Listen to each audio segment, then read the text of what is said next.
Hello and welcome to the podcast.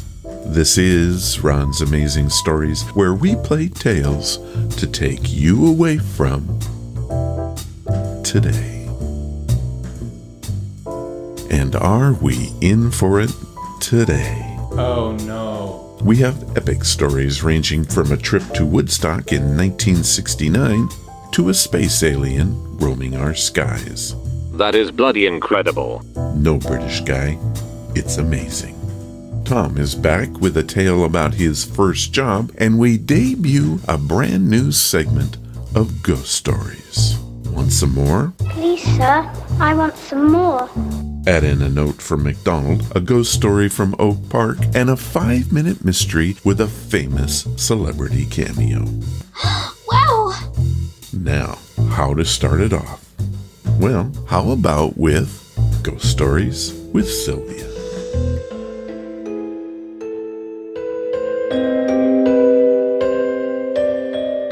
We all love a good story, but what we truly crave is a ghost story. It's time now for Ghost Stories with Sylvia.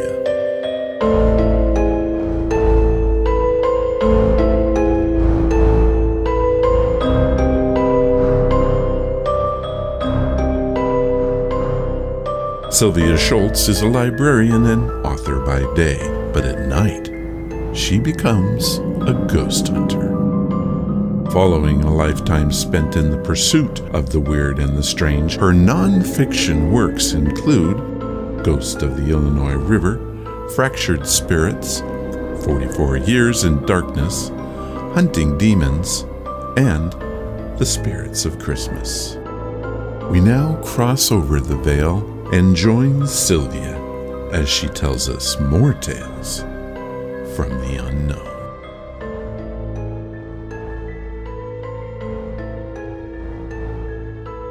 This is the first episode of Ghost Stories with Sylvia. So I am going to introduce you to Sylvia. I am here. Were you excited as I was at the concept of doing a monthly Ghost Stories with Sylvia? Oh, Ron, I am just so thrilled about this. I really am. One of my joys in life is to share ghost stories with people. And I do that through my books. But in my research, I've come across so many wonderful stories that really don't fit in any of my books. But they're such fun stories, and I'm just aching to share them with people. And this is a perfect way to do it. Ghost Stories with Sylvia. What could be better? Ghost Stories with Sylvia and chocolate cake. There we go. Okay, we could add chocolate cake, but let's not today because I didn't put that on the script, so we can't do it. Okay. Fine. But next time, Ghost Stories with Sylvia and chocolate cake. Yes. We do have to do a disclaimer here. Chocolate cake is not provided. Even if it's gluten-free. Well, no, I mean, I'm not going to provide 79,000 listeners with chocolate cake. Well, they're just going to have to do it themselves. They're just going to have to get some wonderful chocolate cake and sit down by their radios or their computers and sit down and enjoy Ghost Stories with Sylvia and chocolate cake. Okay, so I'll work on the opening again. I'll have to add the chocolate cake to it. Would it be okay to leave it like it is? Oh, I think it's fine. Okay, so we'll just say the chocolate cake is inferred. All right, well, I'm going to start us with a little story. Do you realize it is now over 6 years now that you have been coming on the podcast, once a year, sometimes twice? My goodness. And do you remember how we first met? Oh, I believe it was, you contacted me, I contacted you through Radio Guest List. Yep, that's correct. Yeah. You put out an ad on Radio Guest List and asking for guests, and I responded to it. And I queried, and I told you about what I do and the things I write and the stories I tell. And you said, a day later, you wrote back and you said, sounds perfect. And you know what? I was right. It is. Yeah. It is a match made in heaven. And now we have done absolutely 5 full-length shows. And we were piloting this brand new segment called Ghost Stories with Sylvia. And I couldn't be more excited about it myself. But you know what I'm going to ask for? What's that? I'm going to ask for my favorite Sylvia ghost story.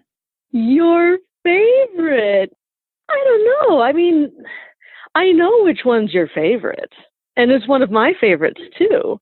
But I've told it a couple times on the show already. Are you sure that people are going to want to hear it again? I know they're going to want to hear it again. Turnover, listener turnover. That's true. That's true. Okay.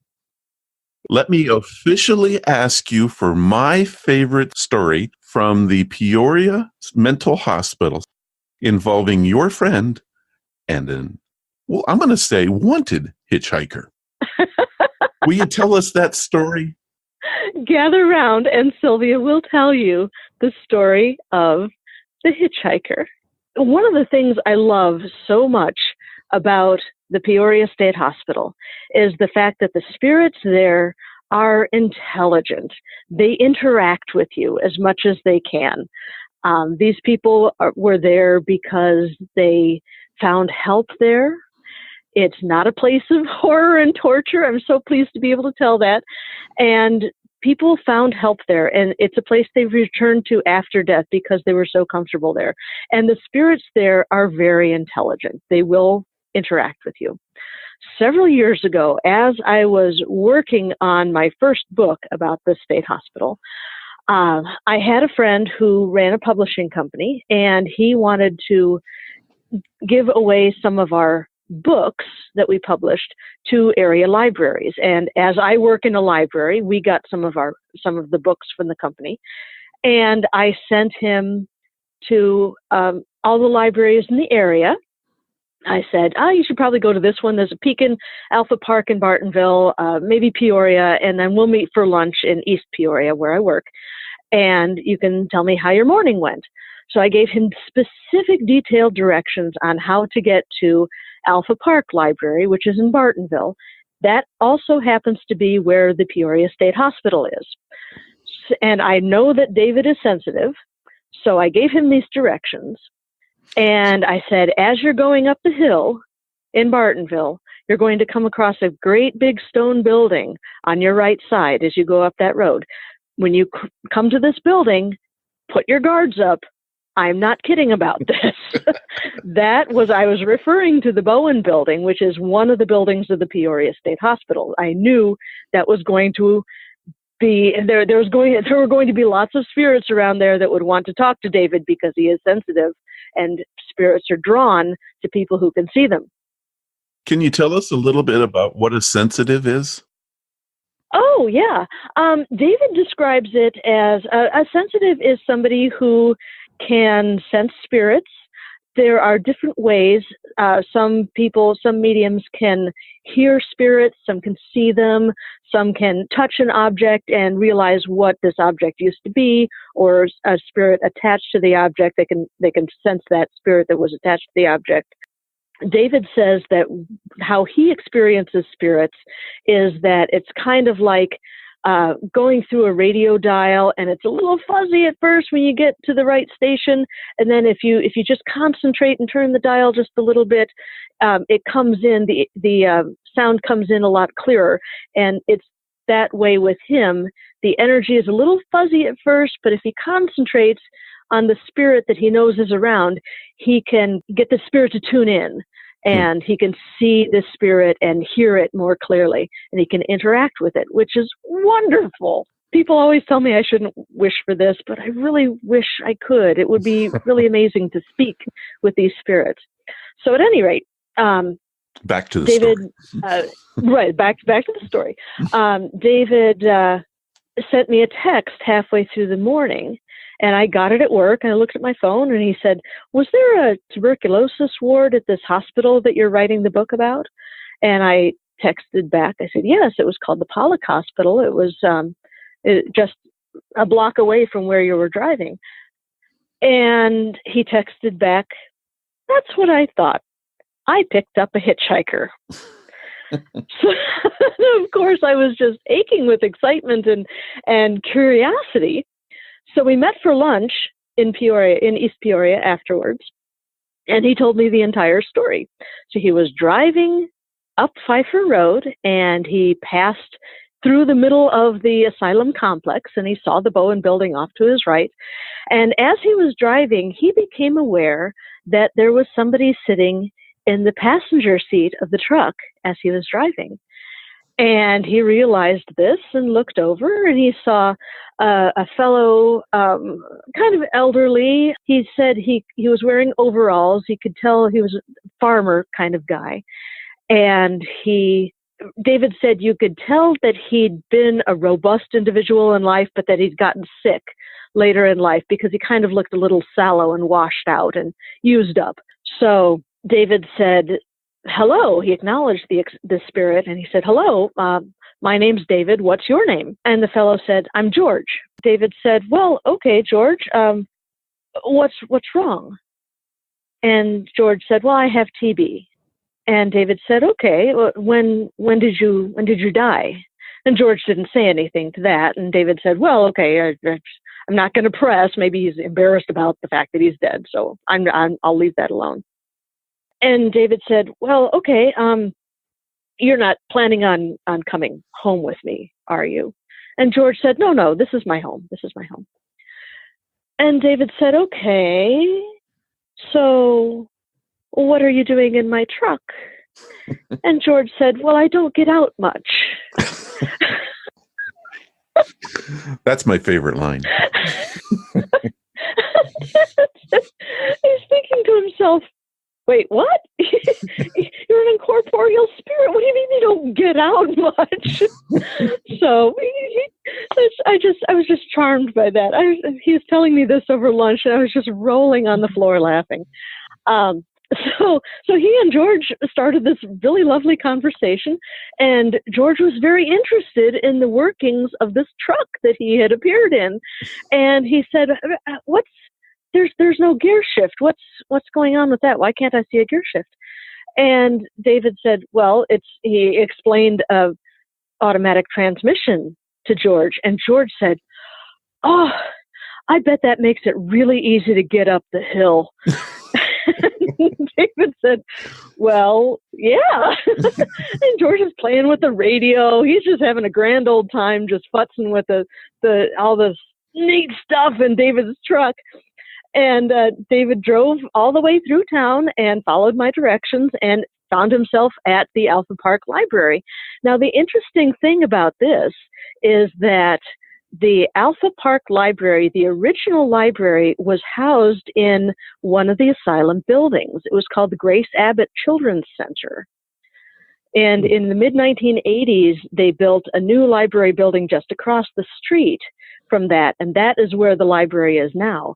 But George was actually still on asylum property. Way back at the beginning of the asylum's history, that was the dairy barn. The former library was the dairy barn. And then it became the Grace Abbott Children's Center. They remodeled it into the Children's Center. And then after the asylum closed, it became the Alpha Park Library. So this was a building that George would have been familiar with. He went to the new library, so he probably wasn't as familiar, but he was familiar with that area of town. So he probably was very comfortable there.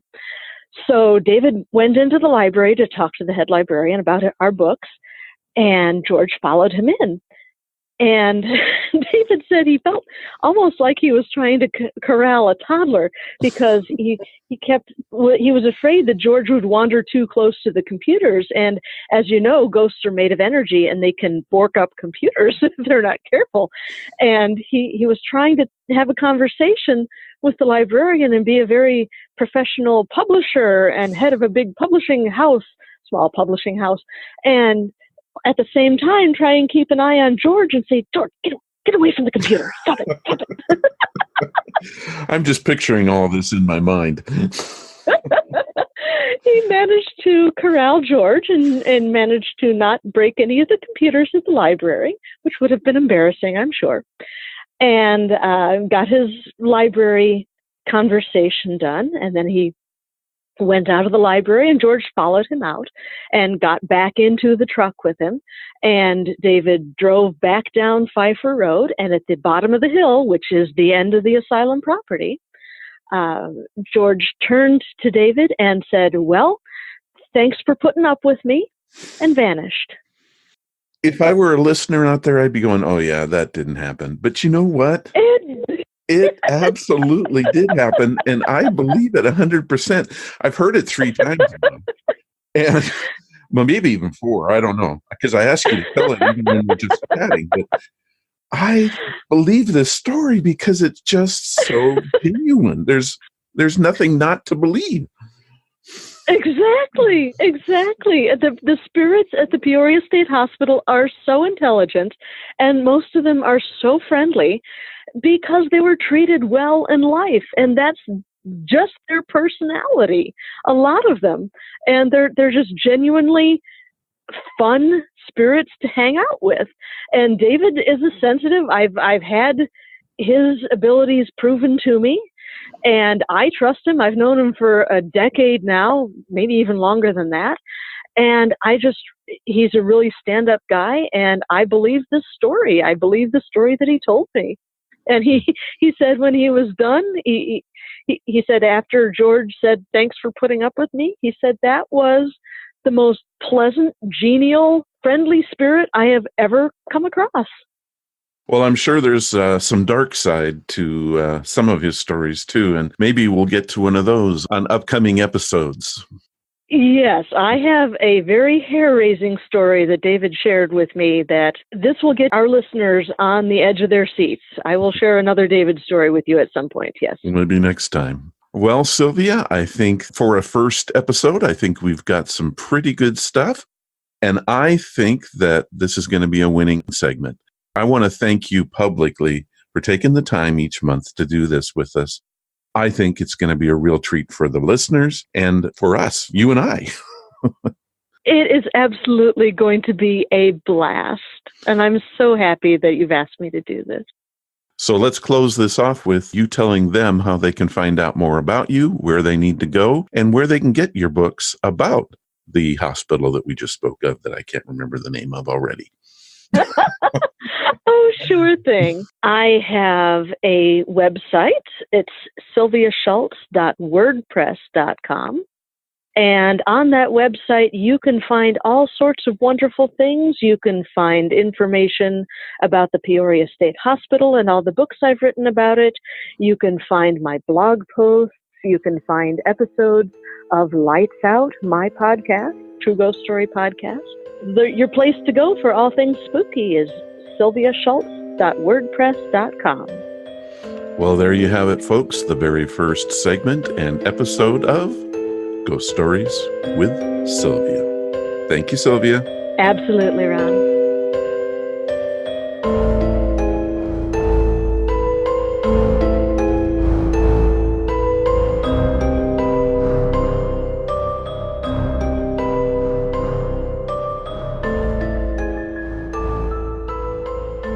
And now it is time for our 5-minute mystery.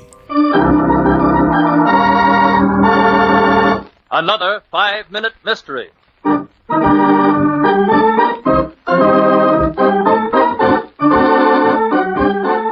5-minute mystery is being brought to you by Now Just a Darn Minute. Have you ever been in a moment of panic and talked too much? Perhaps if you just told yourself to wait a minute, things would be different. Let's listen to this week's story. The entrance to the Lawrence house on Center Street is lighted by an unshielded bulb. Beneath it stands a policeman. Suddenly a woman comes running up the porch steps. What's the matter?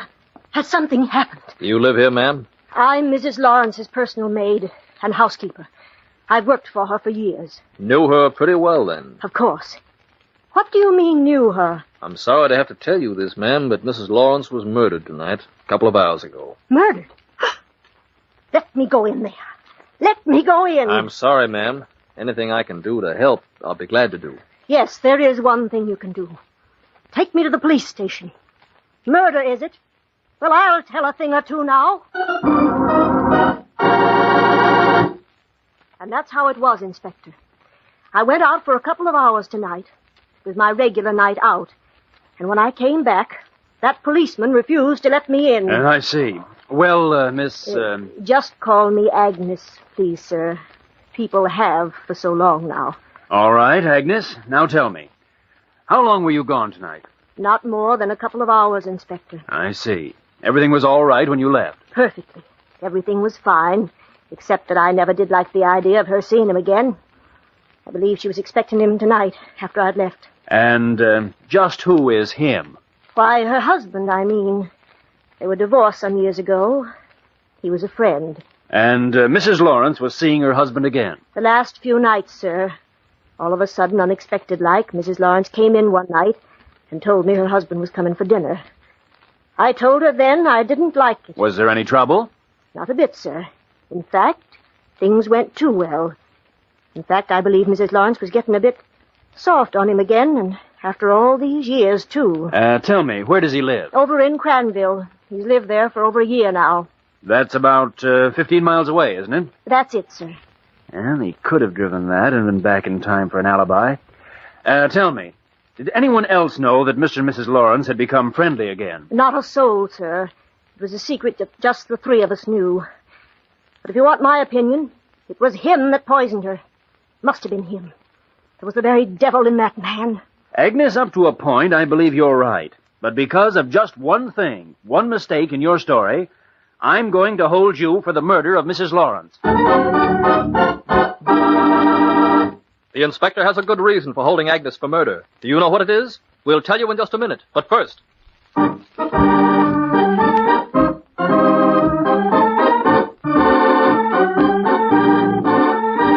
Well, here we are again. We have quite the dialogue from Agnes and... No, just a darn minute, chum. I can take a hint.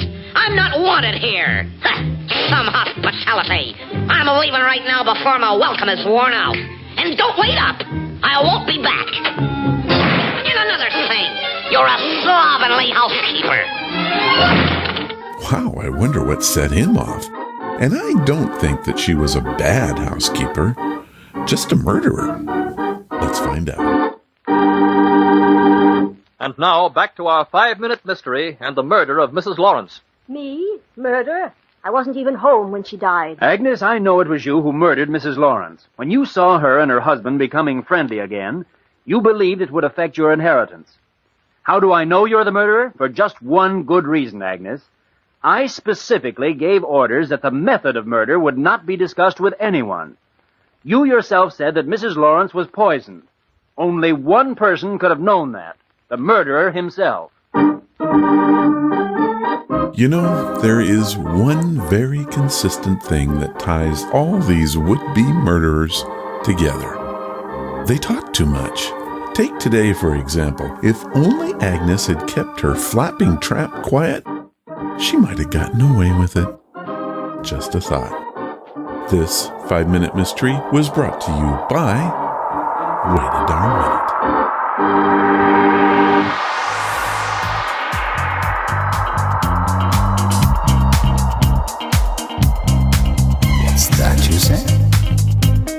I received this email from Jason McDonald of Fairfax, Virginia. Jason writes, "Hey Ron, your podcast is awesome. No wait, it's amazing. Thank you for the show and everything you do.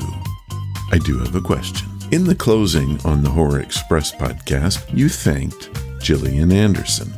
Are you an X-File fan, or was that a conductor boo-boo?" Well, you, my brother, and about 5 other people caught that. I will admit to a long-standing crush on Gillian Anderson. And of course, I do love my X-Files. I even own seasons 1 through 5. But alas, I doubt Gillian has heard the podcast.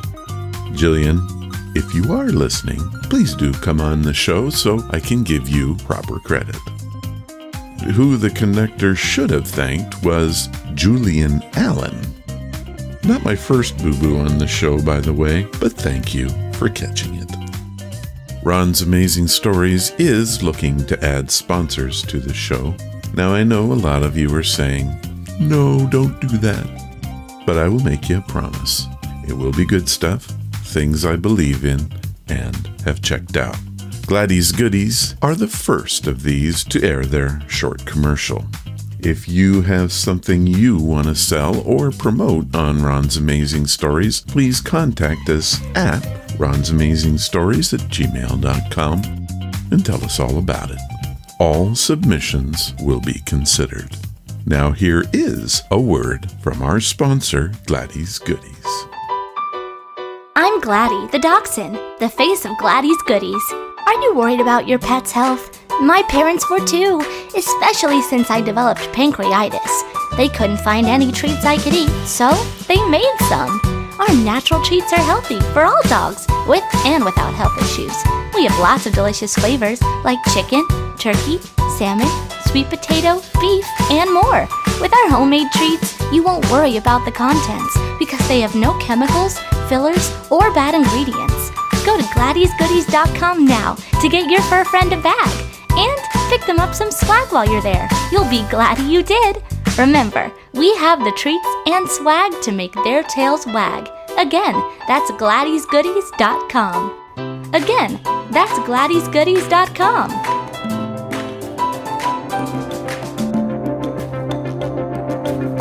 And now, these are your stories. These are your stories, sent by you, for you.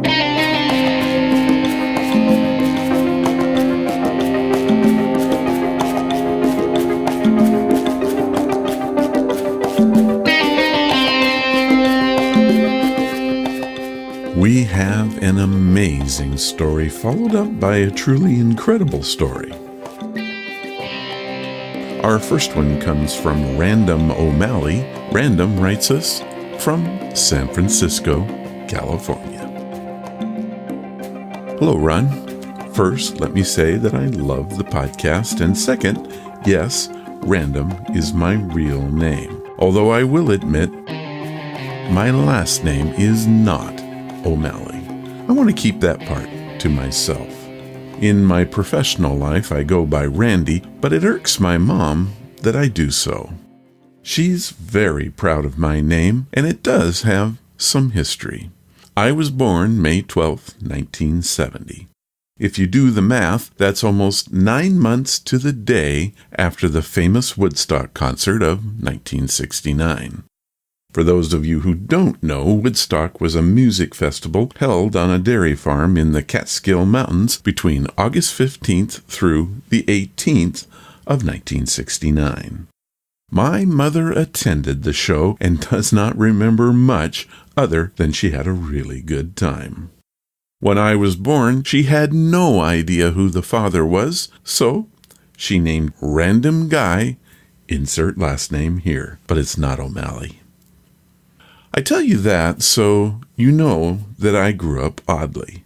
I love my mother. She was a single parent, never married, yet I have a brother and sister. We are a happy family to this day. Mom is a free spirit, and we've learned much about paranormal things growing up. She is a Wiccan, and well, things just happened in our house that I can never explain, nor would I even try. This story is one of those times, and I hope you and your listeners enjoy it. It really did happen. Random. Well, here is that story. Now, I did edit this with Random's approval to make it more, well, podcast friendly. I was 12 years old when this story took place. It was the early 80s, and punk rock music was my mom's latest passion. She said the beat was perfect for erotic dancing, which is one of her hobbies to this day.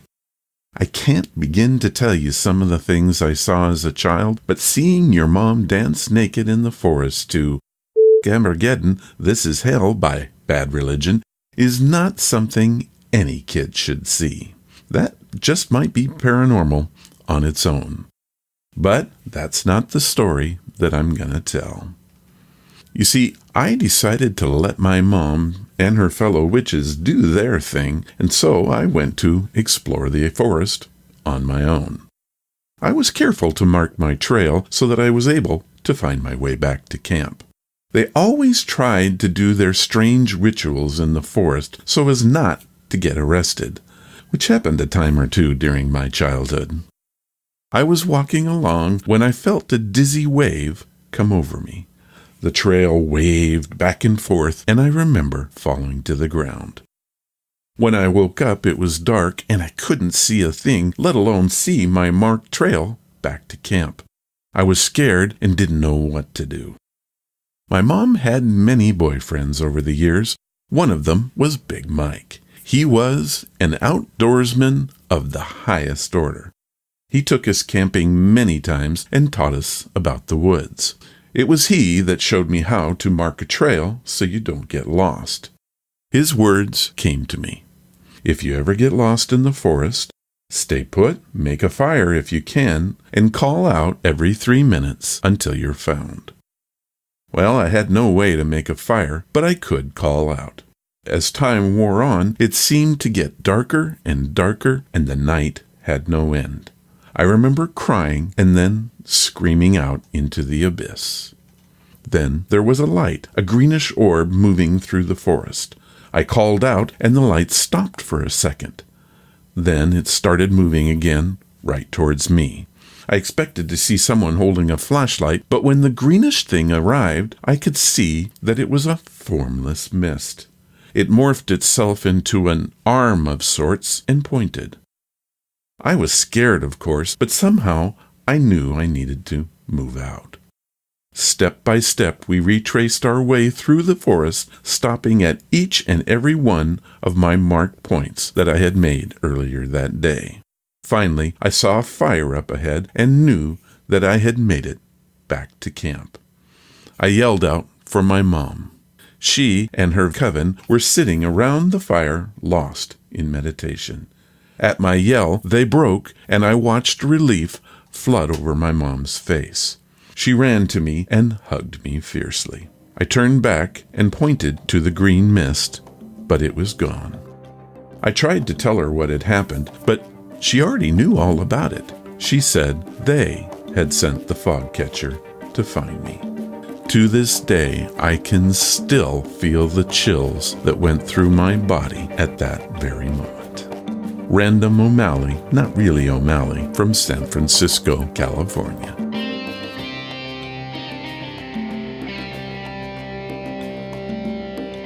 What a great story, Random, and I truly love your name. I think you must have had a very special childhood. I can't even imagine. Random said that he has many stories from his childhood and may send us another one very soon. I say, Random, I hope you do, and thank you for sharing this one. Our second story this week comes from Tanya Franklin from Oak Park, Illinois. Tanya writes, My parents went through a very difficult separation. My mom and us kids moved to a smaller house to get away. Things were okay, but by the end of the first week, my youngest brother, who was about 5 years old, seemed to change completely. He went from being a rambunctious troublemaker to a quiet child. At first, we thought that was great because the kid had been driving us crazy. But even 2 weeks after the move, we began to feel a little concerned when he wouldn't go into the kitchen or backyard alone. One day, some friends came over and we spent the whole afternoon playing in the yard. My brother was having so much fun that he didn't realize that it was getting dark. Suddenly, he went as white as a sheet and started to cry, saying that there was a scary boy with a messed up face on the roof calling out to him. 2 days later, my mom was talking to a neighbor who told us that, shortly before we had moved in, the couple who had lived there went out one night and had left their 6-year-old son locked inside. The kid had tried to make something to eat and ended up setting fire to the kitchen. The neighbors called the fire department to put out the fire, but unfortunately, the young boy died right there in the yard. When my mom got back to the house, she frantically began scraping at the kitchen wall. Under the white paint, you could tell it was badly burned. We moved out a few days later, Tanya Franklin, Oak Park, Illinois.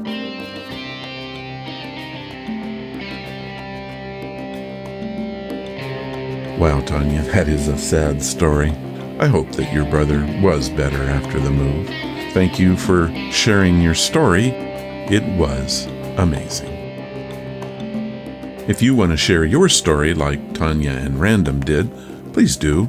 All you have to do is go to ronsamazingstories.com, click on the story submission banner, and type in your story or leave your information and I will contact you. Coming soon to Ron's Amazing Stories is the Ron's Amazing Stories hotline. On this one, all you'll have to do is dial a number, tell me your story, and we'll get it on the air that way. More on that later.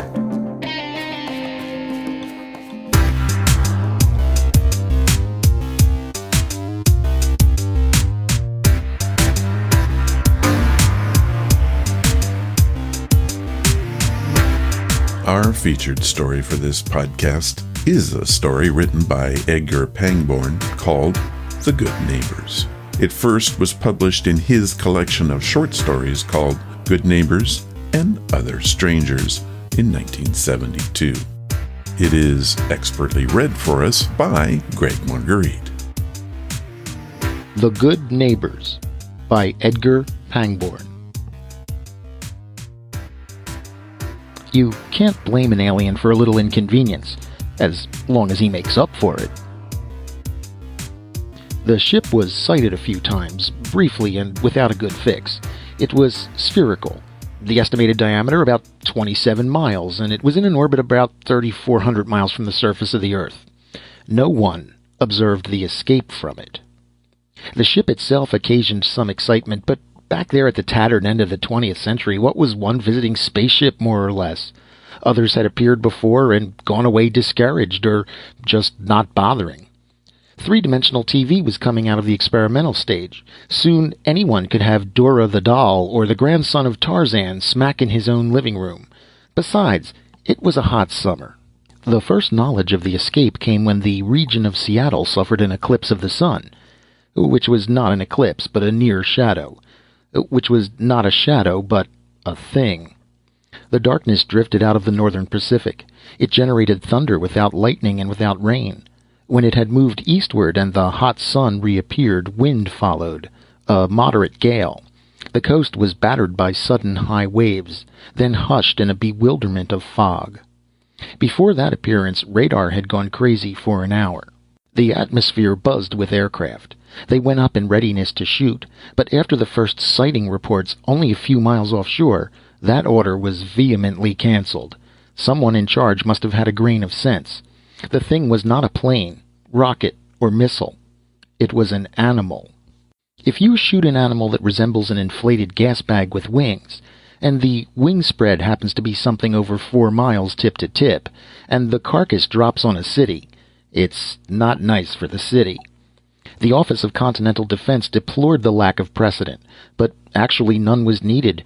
You just don't drop 4 miles of dead or dying alien flesh on Seattle or any other part of a swarming homeland. You wait till it flies out over the ocean, if it will, the most commodious ocean in reach. It, or rather she, didn't go back over the Pacific, perhaps because of the prevailing westerlies. After the Seattle incident, she climbed to a great altitude above the Rockies, apparently using an updraft with very little wing motion. There was no means of calculating her weight or mass or buoyancy. Dead or injured drift might have carried her anywhere within 100 or 200 miles. Then she seemed to be following the line of the Platte and the Missouri. By the end of the day, she was circling interminably over the huge complex of St. Louis, hopelessly crying. She had a head drawn back most of the time into the bloated mass of the body, but thrusting forward now and then on a short neck, not more than 300 feet in length. When she did that, the blunt, turtle-like head could be observed, the gaping, toothless, suffering mouth from which the thunder came, and the soft, shining purple eyes that searched the ground but found nothing answering her need. The skin color was mud-brown, with some dull iridescence, and many peculiar marks resembling wheals or blisters. Along the belly, some observers saw 1/2 mile of paired protuberances that looked like teats. She was unquestionably the equivalent of a vertebrate.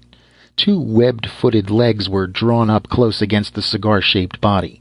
The vast, rather narrow, inflated wings could not have been held or moved in flight without a strong internal skeleton and musculature. Theorists later argued that she must have come from a planet with a high proportion of water surface, a planet possibly larger than Earth, though of about the same mass and with a similar atmosphere. She could rise in Earth's air, and before each thunderous lament she was seen to breathe. It was assumed that immense air sacs within her body were inflated or partly inflated when she left the ship, possibly with some gas lighter than nitrogen, since it was inconceivable that a vertebrate organism could have survived entry into atmosphere from an orbit of 3,400 miles up. It was necessary to believe that the ship had briefly descended unobserved and by unknown means, probably on Earth's night side. Later on, the ship did descend as far as atmosphere, for a moment. St. Louis was partly evacuated. There is no reliable estimate of the loss of life and property from panic and accident on the jammed roads and rail lines. 1,500 dead, 7,400 injured is the conservative figure. After a night and a day, she abandoned that area, flying heavily eastward. The droning and swooping gnats of aircraft plainly distressed her. At first she had only tried to avoid them, but now and then during her eastward flight from St. Louis she made short, desperate rushes against them, without skill or much sign of intelligence, screaming from a wide-open mouth that could have swallowed a 4-engine bomber. 2 aircraft were lost over Cincinnati by collision with each other in trying to get out of her way. Pilots were then ordered to keep a distance of not less than 10 miles until such time as she reached the Atlantic, if she did, when she could safely be shot down. She studied Chicago for a day. By that time, civil defense was better prepared. About 1 million residents had already fled to open country before she came, and the loss of life was proportionately smaller. She moved on. We have no clue to the reason why great cities should have attracted her, though apparently they did. She was hungry, perhaps, or seeking help, or merely drawn in animal curiosity by the endless motion of the cities and the strangeness. It has even been suggested that the life forms of her homeland, her masters, resembled humanity. She moved eastward, and religious organizations united to pray that she would come down on one of the lakes where she could safely be destroyed. She didn't. She approached Pittsburgh, choked and screamed and flew high and soared in weary circles over Buffalo for a day and a night. Some pilots who had followed the flight from the West Coast claimed that the vast lamentation of her voice was growing fainter and hoarser while she was drifting along the line of the Mohawk Valley. She turned south, following the Hudson at no great height. Sometimes she appeared to be choking, the labored inhalations harsh and prolonged, like a cloud in agony. When she was over Westchester, headquarters tripled the swarm of interceptors and observation planes. Squadrons from Connecticut and southern New Jersey deployed to form a monstrous funnel, the small end before her, the large end pointing out to open sea. Heavy bombers closed in above, laying a smokescreen at 10,000 feet to discourage her from rising. The ground shook with the drone of jets, and with her crying. Multitudes had abandoned the metropolitan area. Other multitudes trusted to the subways, to the narrow street canyons, and to the strength of concrete and steel. Others climbed to 1,000 high places and watched, trusting the laws of chance. She passed over Manhattan in the evening, between 8:14 and 8:27 p.m., July 16, 1976, at an altitude of about 2,000 feet. She swerved away from the aircraft that blanketed Long Island and the Sound, swerved again as the southern group buzzed her instead of giving way. She made no attempt to rise into the sun-crimsoned terror of drifting smoke. The plan was intelligent. It should have worked, but for one fighter pilot who jumped the gun. He said later that he himself couldn't understand what happened. It was court-martial testimony, but his reputation had been good. He was Bill Green, William Hammond Green of New London, Connecticut, flying a one-man fighter jet, well aware of the strictest orders not to attack until the target had moved at least 10 miles east of Sandy Hook. He said he certainly had no previous intention to violate orders. It was something that just happened in his mind, a sort of mental sneeze. His squadron was approaching Rockaway, the flying creature about 3 miles ahead of him and half a mile down. He was aware of saying out loud to nobody, "Well, she's too big." Then he was darting out of formation, diving on her, giving her one rocket burst, and reeling off to the south at 840 miles per hour. He never did locate or rejoin his squadron, but he made it somehow back to his home field. He climbed out of the cockpit, they say, and fell flat on his face. It seems likely that his shot missed the animal's head and tore through some part of her left wing. She spun to the left, rose perhaps 1,000 feet facing the city, side-slipped, recovered herself, and fought for altitude. She could not gain it. In the effort, she collided with two of the following planes. One of them smashed into her right side, behind the wing. The other flipped end over end across her back like a swatted dragonfly. It dropped clear and made a mess on Bedloe's Island. She, too, was falling, in a long slant, silent now, but still living. After the impact, her body thrashed desolately on the wreckage between Lexington and 7th Avenues, her right wing churning, then only trailing in the East River. Her left wing, a crumpled, slowly deflating mass concealing Times Square, Herald Square, and the Garment District. At the close of the struggle, her neck was extended, her turtle beak grasping the top of Radio City. She was still trying to pull herself up as the buoyant gases hissed and bubbled away through the gushing holes in her side. Radio City collapsed with her. For a long while after the roar of descending rubble and her own roaring had ceased, there was no human noise except a melancholy thunder of planes. The apology came early the next morning. The spaceship was observed to descend to the outer limits of atmosphere very briefly. A capsule was released with a parachute timed to open at 40,000 feet and come down quite neatly in Scarsdale. Parachute, capsule, and timing device were of good workmanship. The communication engraved on a plaque of metal, which still defies analysis, was a hasty job. The English slightly odd, with some evidence of an incomplete understanding of the situation. That the visitors were themselves aware of these deficiencies is indicated by the text of the message itself. Most sadly regret inexcusable escape of livestock. While petting same, one of our children monkeyed, spelling, with airlock. Will not happen again. Regret also imperfect grasp of language, learned through what you term television, etc. Animal not dangerous, but observe some accidental damage caused. Therefore, hasten to enclose reimbursement, having taken liberty of studying your highly ingenious methods of exchange. Hope same will be adequate, having estimated deplorable inconvenience to best of ability. Regret exceedingly impossibility of communicating further, as pressure of time and prior obligations forbids. Please accept heartfelt apologies and assurances of continuing esteem. The reimbursement was in fact properly enclosed with the plaque, and may be seen by the public in the rotunda of the restoration of Radio City. Though technically counterfeit, it looks like perfectly good money, except that Mr. Lincoln is missing one of his wrinkles, and the words $5 are upside down. It was an interesting story. A look at our Earth from a completely sightseeing point of view. Imagine going to the Grand Canyon and your dog getting loose in the campground. I think that's what our author was going for. Edgar Pangborn wrote our story. His first novel was a mystery called A100, A Mystery Story. It was published in 1930 and was, well, not notably successful. It wasn't until the early 1950s that Edgar suddenly appeared within the science fiction community, publishing a string of high-quality, high-profile stories in prominent magazines like Galaxy Science Fiction, the Magazine of Fantasy and Science Fiction, and Ellery Queen's Mystery Magazine.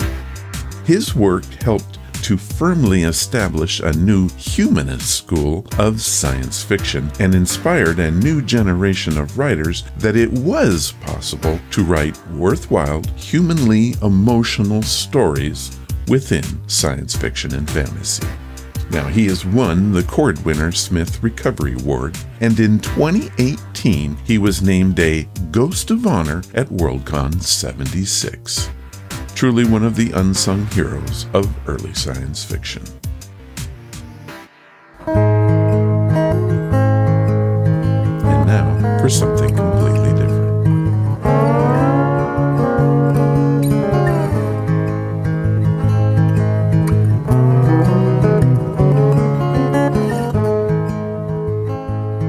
On Growing Up This Time, have you ever heard of the classic science fiction movie, The Attack of the Killer Popcorn Kernel? Neither have I, but Tom tells us what it's like growing up and what I'd rather forget. Have you ever had bad memories of your first big-time job? I certainly do. Fred, whom I've mentioned before, began his night job at a local drive-in movie. He worked in the concession stand, which I am sure most of you know becomes very busy on those intermissions.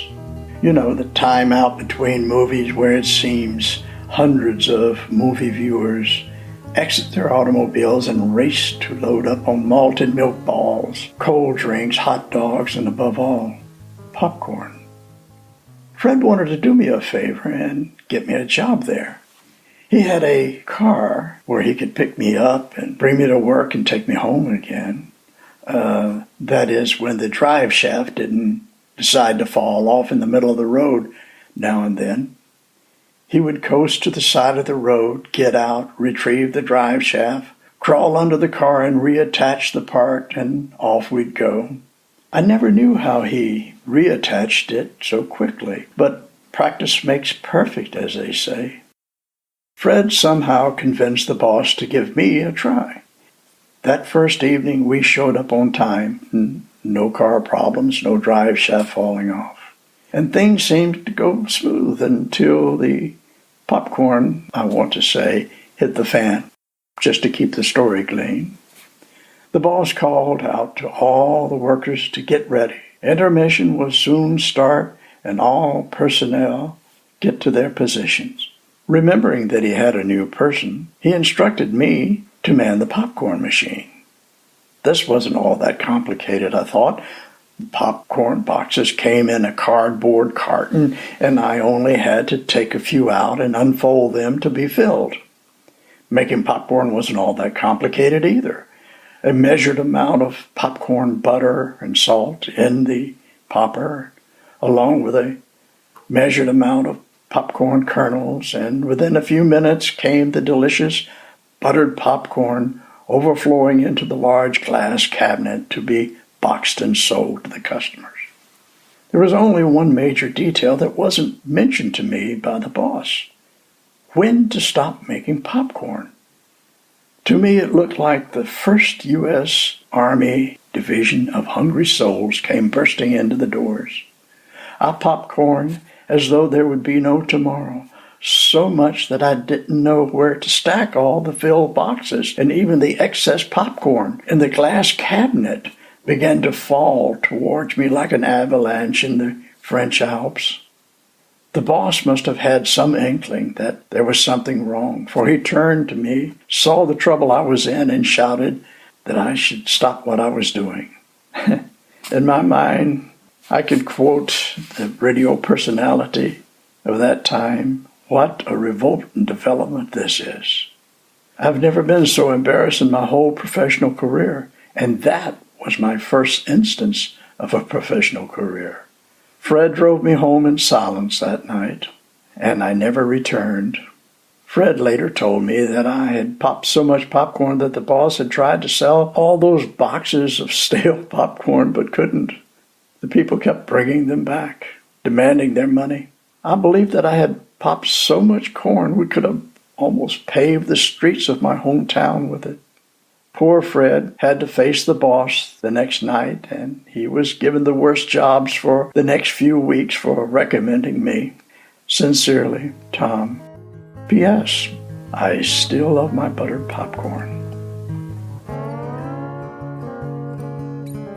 Tom, you remind me of a dark time. My first job. It was a doozy, so to speak. All I had to do was deliver a free weekly newspaper to everyone on my route, making sure that I avoided the people who had called into the office complaining that they didn't want a free newspaper. Seems easy enough, right? Well, that would be true until I thought I could get away with not delivering them at all. After all, who would complain about not getting a free paper? Well, as it turns out, quite a few people complained. Now, I would like to point out that for the first weeks I did my job and did it diligently. I thought of the whole racket thing later. It was not so much the people calling in about missing their paper as to do with 300 undelivered newspapers. In the end, that was my undoing. Perhaps I shouldn't have dumped them in the neighbor's backyard. I, of course, was caught. A trial ensued and punishments handed out. I had to make full restitution to the newspaper, put out an apology note to all my customers, and then suffer the embarrassment of being fired. Not one of my better moments. Thank you, Tom. We'll see you next time on Growing Up with Tom Williams.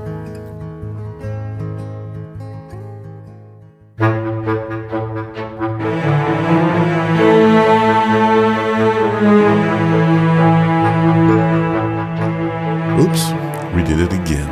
Another podcast. This time I want to thank Sylvia Shults, Jason McDonald, Gladys Goodies, Random O'Malley, not his real last name, Tanya Franklin, and, of course, our own Tom Williams.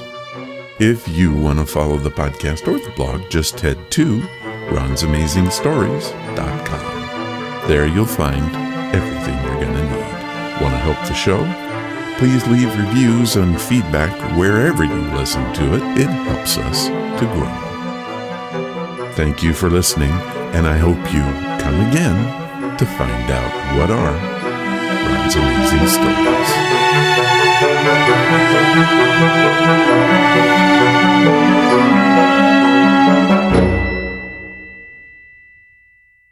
All of the vintage audio used in the podcast is believed to be in the public domain.